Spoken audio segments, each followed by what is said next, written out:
All right. Thank you so much. Mr. Previn, you're up first.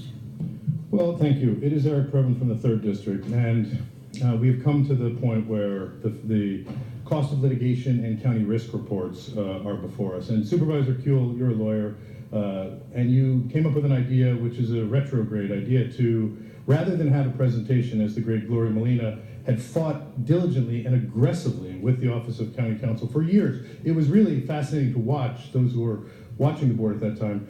She really demanded that the Board of Supervisors be included in the way we fight our litigations and our county risk, because it's such an important matter. I mean, it's up, by the way, this year, another 4% for risk, and I think the litigation's actually up significantly more, like 10%. And a lot of it is because we're processing the problems in the Sheriff's Department. And here's the thing, Supervisor Kuehl, and you should not be talking to Lori Glasgow during this moment, you should be listening.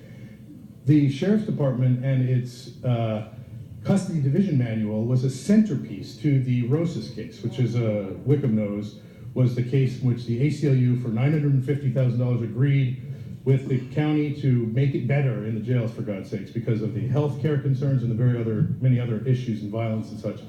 And unfortunately, they will not provide that manual, which was absolutely central. So you need to instruct your lawyers today, forthwith, to provide that to the public so that they can evaluate to make sure. And you do have one of the monitors is a guy who we all know well, Richard Droyan. Supervisor Ridley Thomas, with all due respect, did not know at the time that it was his lawyer who was being put in as the implementation monitor of CCJV. You know, it's very confusing. And this is my point. I want to protect the supervisors from the lawyers. I realize that seems disingenuous because they're representing you, but it's really true.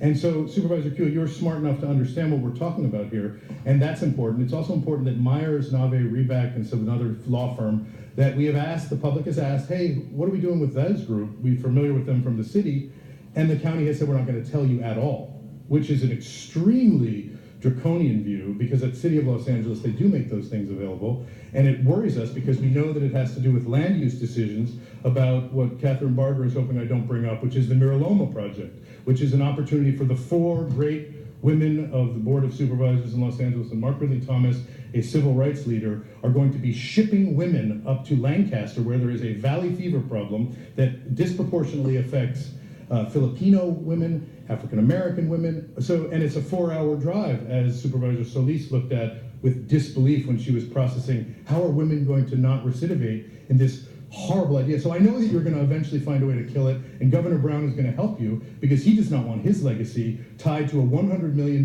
bad idea monster called Miraloma detention for women. So with all due respect, we have to hear these litigation reports so we understand the scope of our work. And there's so many other items that I will come back on in public comment, but I would just like to say thank you to Gloria Molina for all the fighting that she did.